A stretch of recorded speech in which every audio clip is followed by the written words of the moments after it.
Salut les toons, c'est Monsieur Toon de Toon Pro, content aujourd'hui de vous retrouver dans cette toute nouvelle vidéo aujourd'hui en facecam. Et oui, ça fait très longtemps les toons. Et bien écoutez, je suis très content aujourd'hui de vous retrouver parce que si vous n'êtes pas au courant, et bien il y a quelques jours, j'ai eu l'opportunité de participer à la dernière soirée Inside Ears. Ça y est, la deuxième de l'année, c'est le tout premier anniversaire de Inside Ears. Donc je le rappelle encore une fois, Inside Ears, pour ceux qui ne connaissent pas du tout le concept, c'est un social club que Disneyland Paris a créé depuis l'année dernière, et donc ça permet de regrouper plusieurs influenceurs, des blogueurs, des instagrammeurs, des gens pour Twitter, plein de choses comme ça, des gens qui sont tout simplement fans, un petit peu finalement comme ce que nous sommes en train de faire à l'heure actuelle, comme une chaîne YouTube typiquement.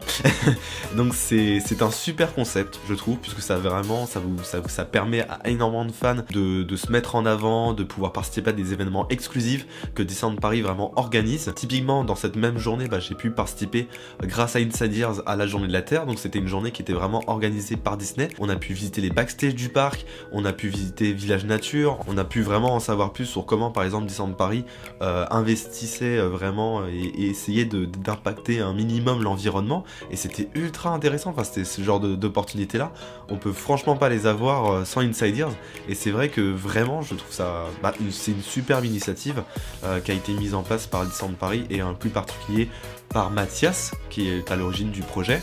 Donc vraiment bravo à l'équipe d'Inside Ears, parce que c'est vraiment des super événements que vous nous proposez là depuis quelques années, enfin depuis un an maintenant. Donc encore merci à toute l'équipe de Inside Ears. Voilà, c'est vraiment fabuleux ce que vous avez fait pour les fans. Ce social club est vraiment cool parce que je trouve que vraiment ça donne l'opportunité aux fans d'accéder à des choses qu'on ne pouvait vraiment pas faire avant. Typiquement moi j'ai visité quand même les backstage de Disneyland Paris, c'est quelque chose, je n'aurais jamais pu faire ça sans Inside Ears. Donc vraiment un grand merci, parce que mine de rien c'est quand même des opportunités assez incroyables, et qu'en plus ça nous permet juste pour les blogueurs, les influenceurs justement, de vous partager encore plus de nouvelles expériences, de vous partager encore plus la magie Disney, et ça c'est vraiment quelque chose qui est très à l'écoute des fans. Donc ça, un grand merci pour vous. Et donc comme c'était le tout premier anniversaire de Inside Ears, et c'était également le 12 avril, donc l'anniversaire de notre cher Disneyland Park qui a 27 ans maintenant, et bien c'était un petit peu le bon moment pour dévoiler un petit peu les toutes dernières nouveautés de ces prochains mois, on va dire, pas de prochaines années mais plutôt prochains mois, même peut-être prochaines années, parce qu'on a quand même parlé de choses qui vont se réaliser sur le long terme. Donc on va un petit peu résumer cette soirée, c'est-à-dire ce qui est quand même très conséquente. Il y a eu beaucoup d'informations, et c'est pour ça que je vais pas tout vous résumer, je vais vraiment vous dire moi ce que j'ai retenu de cette conférence, parce qu'il y a une conférence de 2 à 3 heures dévoilant un petit peu toutes les dernières nouveautés, et c'est pour ça qu'on va un petit peu en parler. Je vais vous dire un petit peu mon avis de ce que j'ai pensé, mais bien évidemment on va se focus uniquement sur les choses que moi j'ai vraiment apprécié et retenu dans cette conférence, parce qu'il y a beaucoup de choses comme le merchandising et tout le reste qui ne m'intéresse pas forcément, et donc je ne vais pas passer non plus tout un blog dessus. Après voilà, je pense que mes collègues youtubeurs feront aussi de même. Et on commence justement ce petit sujet d'actualité avec la digitalisation. Est-ce que vous connaissez un petit peu le principe? Alors la digitalisation, qu'est-ce que c'est? En fait, c'est un principe que Disney a lancé en tout premier lieu avec les parcs en Floride, avec notamment le Magic Band que j'ai juste à côté de moi. C'est un petit bracelet en fait qui rassemble énormément d'informations à l'intérieur. Par exemple, vous avez vos billets d'entrée, vous avez vos fast-pass, vos réservations, par exemple avec les personnages, vous avez même, par exemple, nous typiquement quand on a réservé avec Be Your Guest, le restaurant, tout était dedans, donc ça c'était ultra pratique. Et vous avez notamment par exemple l'option de pouvoir payer avec votre Magic Band, et donc vous scannez typiquement à la caisse votre Magic Band, et après vous tapez directement le code PIN et hop, ça y est, votre achat est fait. Donc c'est un système que beaucoup de gens attendent en France. Malheureusement, je pense que très clairement on ne l'aura pas en France. Pourquoi? Parce que pour moi c'est clairement pas un système rentable en France. Il est vrai que le Magic Band c'est très cool, ça plairait énormément aux Français. Le problème c'est qu'on n'a quand même pas la même superficie. Il faut savoir qu'en Floride ils ont quand même 4 parcs à thème, et que généralement les gens viennent pour une durée minimum d'une semaine en moyenne, alors que chez nous, c'est plutôt, les gens vont venir entre 1 à 2 jours, enfin une journée à 2 jours à Disneyland Paris, parce que nous avons que 2 parcs. Donc finalement, c'est pas forcément rentable pour Disneyland Paris de créer tout un système où ils vont devoir changer tout leur système de ticketing, parce que du coup, ils vont devoir créer des machines qui vont marcher avec un Magic Band, ils vont devoir changer toute l'installation dans le parc pour changer les fast-pass, les réservations des restaurants, les entrées des parcs, pour que ça soit compatible avec le Magic Band, donc ça coûterait beaucoup trop cher. Ce qui va se passer finalement, c'est que Disneyland Paris a bien pensé le coup, grâce à l'application finalement Disneyland Paris, ils vont se créer ce qu'on appelle la digitalisation. Et qu'est-ce que c'est? Eh bien en fait c'est exactement le même principe qu'il y a en Californie. En fait, ils vont passer par l'application Disneyland et ils vont pouvoir scanner toutes leurs informations, mais depuis l'application. Donc, ça va être un petit peu sous forme de QR code ou de code barre. Vous aurez votre passeport annuel, vous aurez la possibilité de réserver vos restaurants et un peu comme un Magic Band, mais finalement avec votre téléphone portable. Alors, c'est sûr, on se rapproche pas forcément, on n'est pas à l'identique d'un Magic Band, on n'a pas nos petits bracelets comme ça avec qui sont personnalisés et tout beaux et qui sont super stylés quand vous le mettez sur votre bras, mais ceci dit, c'est quand même plutôt sympa. Moi j'étais très heureux en fait d'apprendre que finalement ils étaient en train de remanier complètement toute l'application mobile et que du coup on allait avoir la possibilité de avoir notre passeport annuel sur notre application, qu'on pouvait avoir aussi des notifications d'alerte en cas par exemple typiquement si j'ai envie d'aller à Big Thunder Mountain et que en fait l'attraction passe de 60 à 90 minutes, et ben l'application va me prévenir en fait tout simplement pour me dire attention il y a un peu plus de monde à Big Thunder Mountain, ou alors attention machin il y a plus de monde à cette attraction là. Et en fait ça va vraiment vous permettre de vous adapter même au niveau des flux et des temps d'attente, parce que du coup ça va être vraiment intéressant d'avoir des notifications comme ça à tout moment en fonction de l'affluence. Et il y a aussi quelques autres petites choses, l'interface va un petit peu changer, vous aurez aussi la possibilité typiquement pour ceux qui n'ont pas de passe annuel, d'avoir aussi vos billets, vos réservations, vos fast-pass, donc ça c'est vraiment ultra pratique. Et on pourra aussi faire des simulations de trajet, donc ça veut dire que, un peu comme à la façon de Google Maps, c'est-à-dire vous voulez, typiquement vous voulez aller à Space Mountain, il va prendre la géocalisation, donc on sera géocalisé, et il va vous dire vraiment, il va vous tracer via le plan, en fait, quel trajet emprunter le plus rapidement possible pour accéder à telle ou telle attraction ou tel show. Donc c'est vraiment intéressant, voilà, je trouve le principe plutôt cool, voilà, c'est plutôt simple, mais c'est plutôt cool, voilà, que Disney quand même ait enfin fait le pas, parce que finalement on a aussi eu, je ne sais pas si vous êtes au courant, la Wi-Fi qui commence à être quasiment presque présente dans la totalité du parc, donc ça c'est vraiment une très bonne nouvelle. Et donc cette deuxième étape, ça consistait bien évidemment, après avoir la Wi-Fi, à refaire entièrement l'application Disneyland Paris pour qu'elle soit vraiment plus mise au goût du jour, parce que là clairement on était un peu plus en retard par rapport aux autres parcs Disney. On va parler très rapidement de merchandising. Alors c'est pas quelque chose moi non plus qui m'affole un petit peu le côté merchandising à Disneyland Paris, parce que j'achète très peu de choses finalement dans le parc. À savoir que moi les deux choses vraiment, je vais passer très rapidement là-dessus, mais les deux choses vraiment que j'ai vraiment beaucoup retenu dans cette conférence Insiders, et bien c'est le livre Phantom Manor. Alors il me semble pas qu'il y a eu une date officielle, il me semble que soit ça va sortir le 3, il me semble que ça sort le jour de la sortie la réouverture de Phantom Manor, donc le 3 mai, et c'est plutôt sympa parce que le livre va être exactement de la même, on va dire, de la même trempe que celui de Pirates des Caraïbes qui a énormément bien marché, donc voilà, j'ai hâte de le retrouver. Il va être entre les 20 à 25 euros, alors je crois que c'était plus même 25 euros. Vraiment on va en apprendre beaucoup plus sur l'histoire de Phantom Manor, parce que pour l'instant c'était assez flou, et donc on va vraiment voir un petit peu les backstage, voir comment justement ils ont peut-être refait la rethématisation finalement de Phantom Manor, même si ce n'en est pas vraiment une, ils ont juste amélioré vraiment les effets. Mais voilà, c'est un livre que j'attends énormément, que je pense qu'il va partir extrêmement vite, parce que ils nous ont même rappelé que finalement le livre Pirates des Caraïbes était parti le premier jour en l'espace de 30 minutes, donc c'est pas très rassurant, parce que j'imagine justement que Phantom Manor ça va être bien pire. Et après ils nous ont présenté également une petite clé. Alors je sais pas si vous êtes au courant ou pas, ils ont lancé en fait depuis les soirées un petit peu pass annuelles des sortes de clés collector. Il y en avait une justement de la Tour de la Terreur, et là ils ont sorti celle de Pirates des Caraïbes dernièrement, et donc ils nous ont présenté la future clé qui va normalement très bien marcher, j'imagine aussi. C'est celle de Star Tour. Alors on s'y attendait pas du tout, tout le monde pensait que forcément comme il y allait avoir la réouverture de Phantom Manor, on s'est tous dit bon bah écoutez ça peut être que Phantom Manor. Et ben non, en fait c'était Star Tour, donc en fait la clé est plutôt particulière parce qu'on voit la tête de C3PO sur la clé avec un petit Star Speeder en bas de la clé, donc je la trouve plutôt sympathique. Après moi je suis pas forcément tenté pour la clé, parce que moi j'étais vraiment intéressé parce qu'il y avait celle de la Toile Terreur et que je la trouvais vraiment magnifique. Est-ce que j'achèterais cette clé là? Je ne sais pas. Elle est limitée aux alentours de 400 exemplaires, donc ça va partir quand même relativement vite, mais en tout cas voilà, c'est quand même bien de le savoir. C'est deux produits en tout cas qui m'ont plutôt touché pendant la conférence. Dernière actualité qui m'a vraiment beaucoup plu, finalement Disney s'est posé un petit peu la question de pourquoi les Walt Disney Studios n'ont pas une petite nouveauté cette année finalement pour rentrer un petit peu dans le thème d'Halloween. Alors ils ont eu l'idée tout simplement pour la Tour de la Terreur d'ajouter les chutes aléatoires. Merci beaucoup. Eh bien, non, moi vraiment, je suis vraiment super content de cette nouvelle en vrai, parce que en fait, ça va être que, alors c'est dommage parce que ça va être que pendant la période d'Halloween, mais ils ont annoncé comme quoi en fait finalement la Tour de la Terreur allait être en mode aléatoire, en chute aléatoire, uniquement pendant la période d'Halloween, ce qui fait que du coup vous ne saurez jamais quand l'ascenseur va tomber.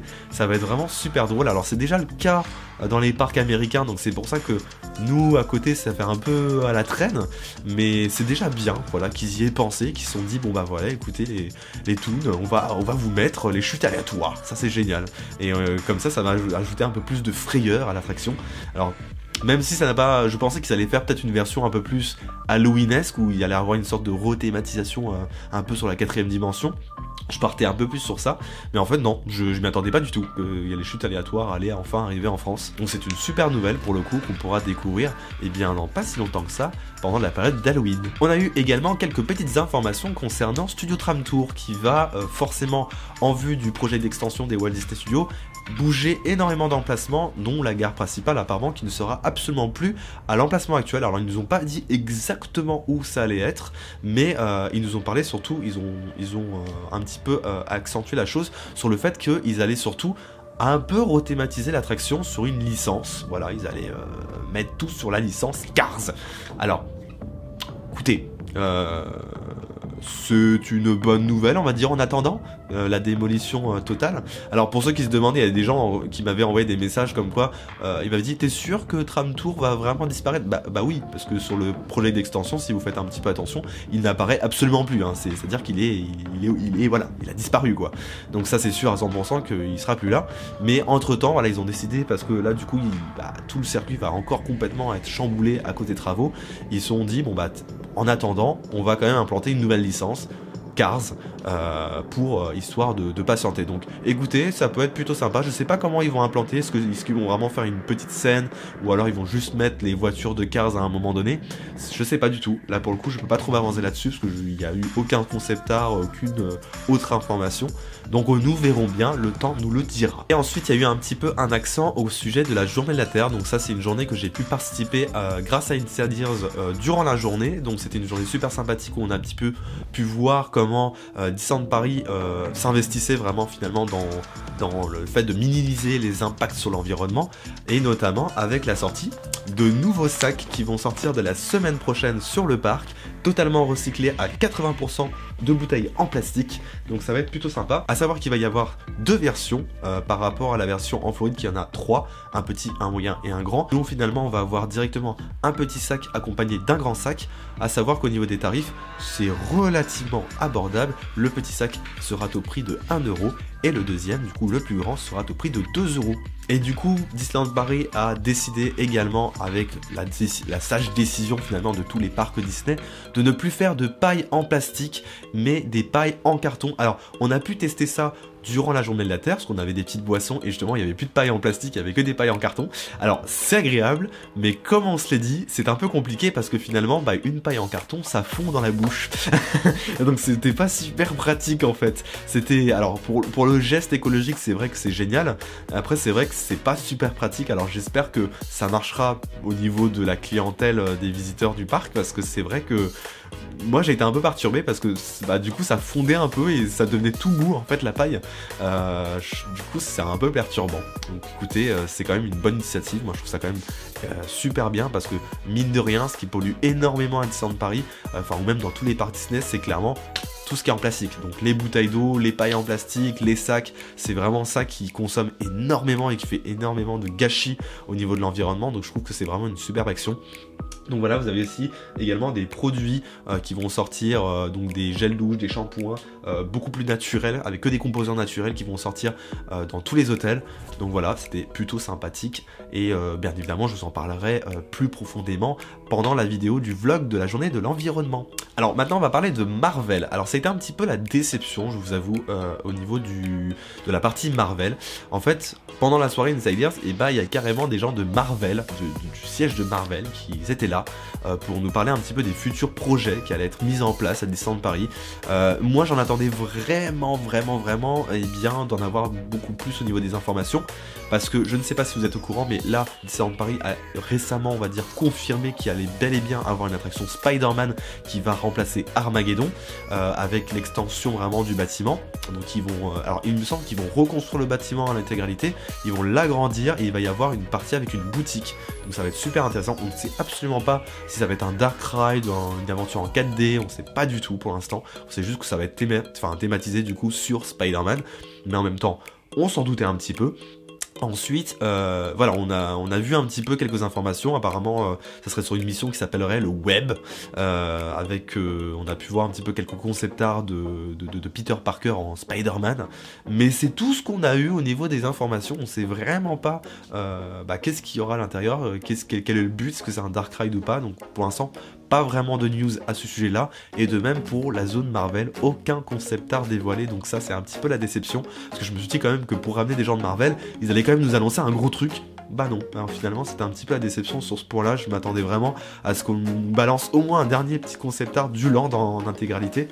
Dommage, mais bon, c'est comme ça. Par contre, on a eu énormément d'informations concernant l'hôtel New York. On a eu des nouveaux concept art qui nous présentent vraiment quasiment toutes les salles différentes, comment étaient les chambres d'hôtel, comment allait être par exemple la salle de le restaurant du New York maintenant, qui va complètement changer. Et on a pu voir aussi encore également la salle d'entrée, du coup que là on avait déjà vu les précédents concept art. Donc ça va être plutôt sympathique, et surtout qu'ils ont mis un petit peu l'accent sur le fait qu'il y a des artistes de Marvel qui sont en train de conceptualiser des tableaux et on va dire des sortes de, j'ai envie de dire, posters un petit peu artistiques sur vraiment l'ensemble de l'univers Marvel, qui vont être présentés en fait dans chacun des étages, et ça va être un peu, finalement, c'est le nom même de l'hôtel, c'est The Yard of Marvel. Donc du coup il y aura énormément d'expositions, ça va être vraiment basé sur l'art de Marvel, avec des tableaux exclusifs que des artistes de Marvel sont en train de conceptualiser. Donc ça va être vraiment super cool, et on nous a pu du coup nous montrer quelques extraits durant cette conférence. On a pu voir quelques posters qui seront intégrés justement dans ce nouvel hôtel thématisé Marvel. Voilà en ce qui concerne Marvel, on n'a pas eu plus d'informations, donc c'est pour ça que j'étais un peu plus déçu, parce qu'on n'a pas eu vraiment de grosses surprises. Maintenant, nous allons par contre parler de la saison du Roi Lion. Alors ça, c'est vraiment quelque chose que j'attends avec impatience, parce que pour le coup, comme je l'avais dit un petit peu sur mes Insta Stories, eh bien, je m'attendais pas à quelque chose d'aussi gros, et vraiment là, ils m'ont créé une hype immense. D'une part, déjà, c'est parce qu'ils nous ont pu, en avant-première, nous présenter la bande-son du spectacle qui va y avoir. Alors ça va être un spectacle qui va être sur la scène de Central Plaza, nous en parlerons tout à l'heure, mais on a pu écouter justement des courts extraits et avoir des visuels. C'était vraiment magnifique, franchement ça a l'air d'une saison extrêmement vibrante, colorée, ultra rythmée en musique, et surtout bourrée en technologie grâce à la nouvelle salle qui va bientôt ouvrir au Frontierland Theatre. Donc j'ai vraiment hâte de découvrir ça, mais parlons-en un peu plus précisément. Donc du 30 juin au 22 septembre, nous aurons la possibilité de découvrir cette toute nouvelle saison qui n'existait pas avant, et bien celle du Festival du Roi Lion. Alors c'est une nouvelle saison qui va être vraiment portée sur le Roi Lion, forcément, mais pas que, parce que finalement on a vu un petit peu durant la conférence que certains shows, comme notamment, alors c'est le rythme de la jungle, le show qui va vraiment se dérouler sur la place de Central Plaza, qui va être porté un peu sur un univers indien. donc forcément qui dit Inde dit livre de la jungle, et donc c'est un spectacle qui va être extrêmement coloré, vraiment dans les thèmes très indiens. C'est ça que j'aime énormément, c'est que ça change parce qu'on n'a jamais eu de spectacle un peu indien finalement à Disneyland Paris, donc ça va vraiment changer les choses, on va dire. Ça va être extrêmement coloré, on a vu des chars d'animaux immenses, extrêmement colorés, finalement à la façon indienne, et j'ai vraiment adoré. J'ai vraiment eu un coup de foudre sur les chars, ils sont vraiment super beaux, la bande son est géniale, et vraiment les costumes qui proviennent en plus d'Inde, ils ont en fait apparemment amené aussi une troupe d'artistes indiens qui vont venir à Disneyland Paris pour la toute première fois, qui vont sortir d'Inde pour la toute première fois pour venir en France pour nous présenter ce magnifique spectacle qui va être complètement dépaysant à mon avis. Donc vraiment j'ai hâte de découvrir ce tout nouveau show. Et également il va y avoir le Timon's Matadance. Alors là, ça va être une petite animation justement du côté de Frontierland qui va vous permettre de réaliser des petites danses et des petites performances en compagnie de Timon.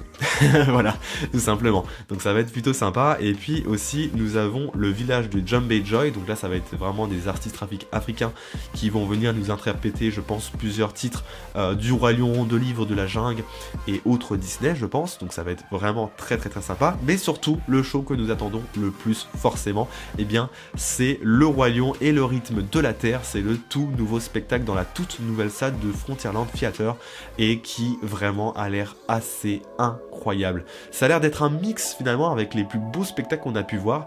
Par exemple, on dirait que ça tire un peu son inspiration avec ce qu'on a pu voir notamment à Animal Kingdom, le festival du Roi Lion qui est là-bas dans ce parc et qui était vraiment gigantesque, enfin c'était magnifique, franchement j'ai adoré ce show, la musique était top et c'était que du live, et c'est ça qui est cool, c'est que là on a cette même optique, c'est-à-dire que ça va être vraiment du live à 100%, ça va être du show business, ça va être vraiment du Mogador, voilà, ça va être vraiment un show d'une grande envergure.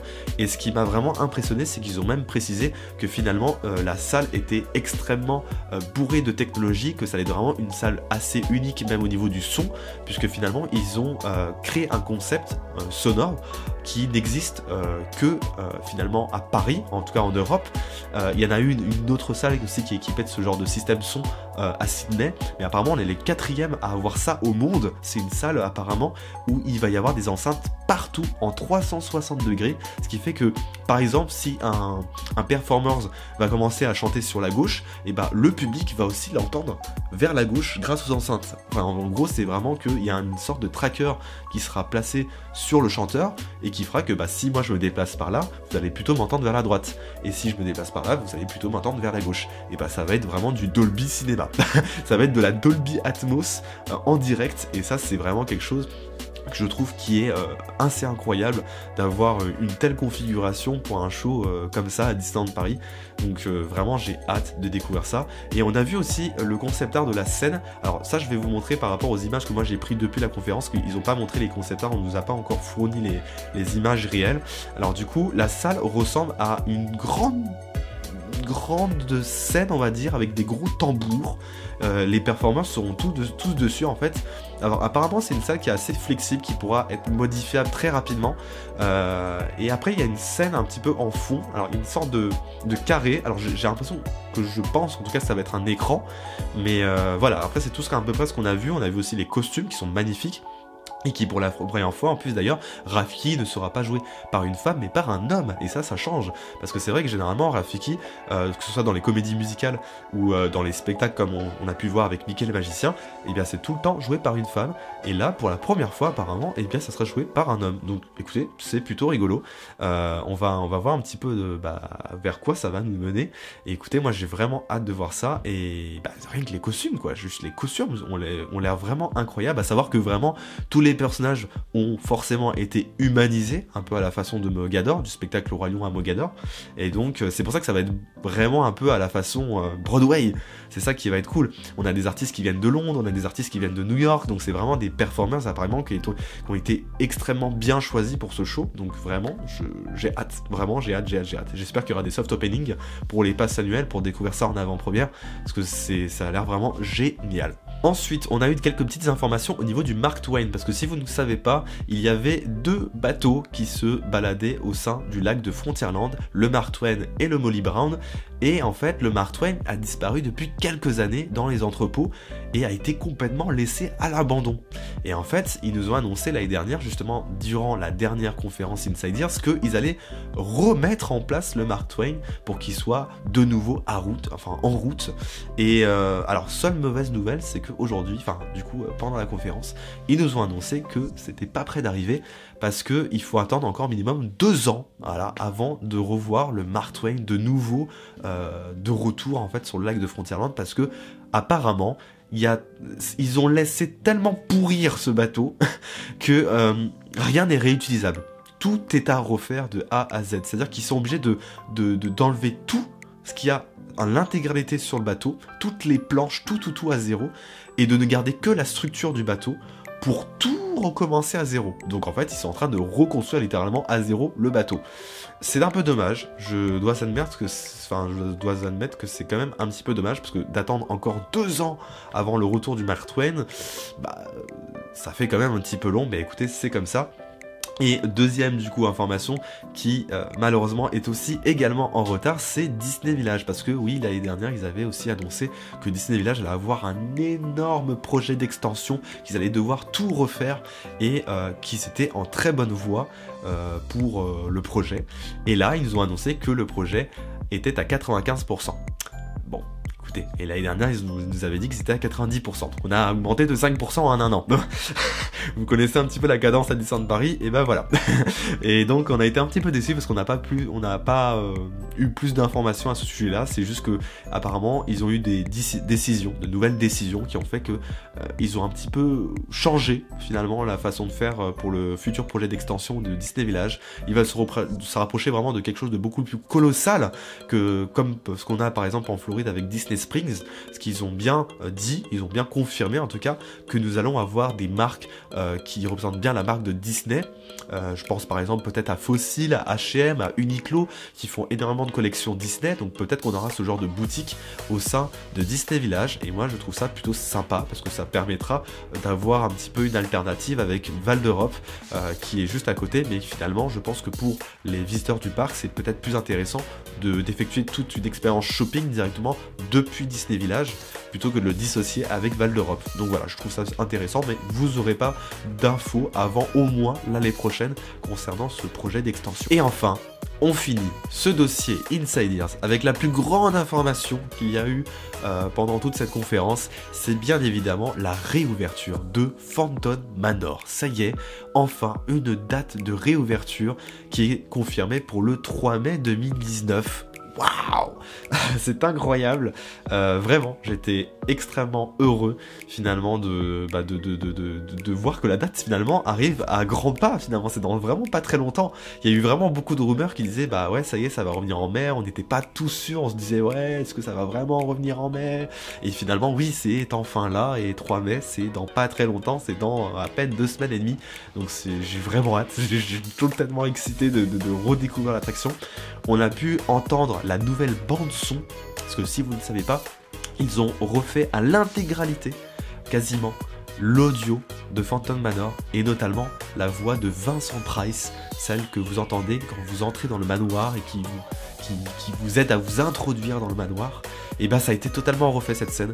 La scène de la Scratch Room, donc la scène où vous voyez les tableaux qui se hissent vers le ciel, a également changé, puisque tous les tableaux ont été remplacés par de toutes nouvelles illustrations. Alors, elles sont magnifiques, elles se rapprochent largement plus de ce qu'on peut voir également à Haunted Mansion, parce qu'il y a eu une rethématisation également un peu à notre façon de Phantom Manor, avec de nouveaux tableaux qui correspondent mieux à la nouvelle storyline, qui est plus éclaircie d'ailleurs. On va mieux comprendre l'histoire, c'est pour ça que j'attends avec impatience cette nouvelle version, parce que le problème de Phantom Manor finalement, ça restait que l'histoire était pas très claire, et là on va pouvoir avoir un peu plus d'éclaircissement sur l'histoire grâce à cette nouvelle version qui va nous montrer plus de détails, parce que tout a été repeint à la perfection. Il y a des audio animatronics qui ont été refaits. On a pu voir justement sur les images que Léota volait, comme en Floride, donc ça c'est génial. On a pu voir aussi que du coup la bande son avait été refaite, l'extérieur aussi, donc il y a eu énormément de changements. Et bien évidemment, on pourra redécouvrir tout ça le 3 mai. Mais ce n'est pas tout, parce que finalement, ils ont pensé également à la gamme Pass annuel qui va avoir justement des soft openings. Et ce, le 1er mai pour les Pass Infinity de 14h à 21h, le 2 mai pour les Pass Infinity et Magic Plus de, si je me souviens bien, 10h à 18h. Et enfin, nous aurons la soirée Infinity Phantom Manor le 30 avril, avant même l'ouverture. Il y aura carrément une soirée prévue. Alors ça va être vraiment génial. Je vous le dis déjà, mais nous sommes déjà inscrits pour l'événement du 30 avril pour la réouverture, la soirée Pass Infinity de Phantom Manor. Alors bien évidemment, ne vous en faites pas pour ça. Tout sera filmé, il y aura un magnifique vlog complet sur cette magnifique soirée. J'ai vraiment hâte de vous faire découvrir tout ça, parce que là, ça fait vraiment longtemps qu'on attend cette attraction quand même. Et ensuite, je passe rapidement sur les Toy Story Play Days. Alors c'est une nouvelle saison, on va dire, qui va mettre en fait à l'honneur le nouveau film de Toy Story qui va sortir cet été au cinéma. Et donc c'est une petite saison qui va durer, alors normalement il me semble que ça dure 11 jours au Walt Disney Studios. Et du coup, ce qui est plutôt sympa, c'est qu'en fait, ça va être une saison qui va vous permettre d'être un peu plus dans l'immersion de l'univers de Toy Story 4, notamment avec, pour la première fois, l'arrivée de la bergère en photolocation dans le land Toy Story Playland. Alors ça, c'est vraiment cool. Moi qui est fan de Toy Story, c'est quand même quelque chose d'assez incroyable. Alors, ce qui va être dur à faire maintenant, c'est que comme ça dure pas très longtemps, pour prendre une photo avec la bergère, à mon avis, tous les jours, ça va être blindé de chez blindé. Je sais pas comment ça va se passer. Mais en tout cas, j'ai hâte de faire ma petite photo avec la bergère. On va pouvoir aussi avoir une sorte de chasse au trésor numérique sur le téléphone, à mon avis, où il faudra trouver le personnage Fourchette. C'est un nouveau personnage qui apparaît dans Toy Story 4, justement. Et vous aurez la possibilité aussi de voir un court petit extrait du nouveau Toy Story 4 dans la salle de Studio Theater. Voilà les toons. Nous avons du coup parlé un petit peu de tout. C'était très long, mais on a un petit peu résumé tout ce qui s'est passé durant la soirée Inside Ears. En sachant que en dehors de ça, il y a eu énormément de petites choses qui se sont déroulées pendant la soirée. On nous a pu nous présenter un petit peu le merchandising du Festival du Roi Lion. Il y avait un super buffet avec une superbe animation. On a pu avoir gratuitement la Fun Map, donc ce petit plan d'1 mètre finalement de large qui est une sorte de grand concept art du plan du parc de Disneyland. Vraiment magnifique. Donc merci encore à toute l'équipe d'Insiders pour nous avoir offert cette magnifique opportunité et surtout nous avoir invités chaleureusement pour la soirée finalement de réouverture de Phantom Manor. Un grand merci et merci surtout à vous d'avoir regardé cette petite vidéo. N'hésitez pas à laisser un beau petit pouce bleu si toutes ces petites nouveautés vous plaisent et on se retrouve très prochainement pour de nouvelles aventures et n'oubliez pas de vous abonner bien évidemment à la magie. Sur ce, je vous fais de très gros poutounes et on se retrouve très prochainement pour de nouvelles aventures. Ciao ciao.